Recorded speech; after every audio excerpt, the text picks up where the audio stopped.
সাধারণ মানুষ যতক্ষণ ভালো লাগে ততক্ষণ কাজ করে, আর অসাধারণ সফল মানুষেরা ভালো না লাগলেও যতক্ষণ না কাজ শেষ হয় ততক্ষণ কাজ বন্ধ করে না।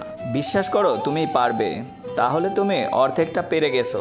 আপনার জীবনের সবচেয়ে গুরুত্বপূর্ণ দুটি দিন হলো যেদিন আপনি জন্মেছেন এবং যেদিন জানবেন কেন জন্মেছেন। অসৎ পথে সফল হওয়ার চেয়ে সৎ পথে ব্যর্থ হওয়া ভালো। জীবনে সফল হতে চাইলে দুটি জিনিস প্রয়োজন, জেদ আর আত্মবিশ্বাস।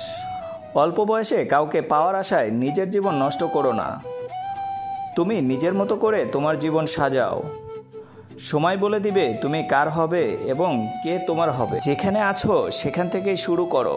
যা আছে তাই দিয়ে চেষ্টা করো, যা পারো তাই করো। সফল হতে চাইলে তোমাকে সামনে আসার সব চ্যালেঞ্জ মোকাবেলা করতে হবে। বেছে বেছে চ্যালেঞ্জ নেওয়া যাবে না। মানুষের জীবনে কঠিন সময় আসাটা খুব দরকার। কঠিন সময়ের কারণেই মানুষ সাফল্য উপভোগ করতে পারে। সফল মানুষের সাথে অসফল মানুষের প্রধান পার্থক্য শক্তি বা জ্ঞান নয়, পার্থক্যটা হলো সত্যিকারের সফল হওয়ার ইচ্ছা। মানুষের জন্ম হয় সফলতার জন্য, ব্যর্থতার জন্য নয়। কোনো সমস্যায় তোমাকে বলে কয়ে আসবে না, তাই সব সমস্যাকে হাসি মুখে স্বাগতম জানানো ভালো। তাতে তার মুখোমুখি হওয়ার সাহস পাওয়া যায়। সফলতার একটি রাস্তা, চেষ্টা চালিয়ে যাওয়া।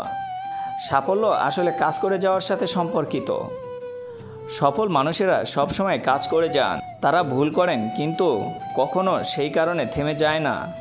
যেখানে পরিশ্রম নেই সেখানে সাফল্য নেই।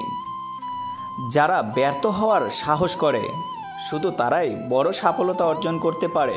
কাজ শুরু করাই হলো সাফল্যের মূল চাবিকাঠি।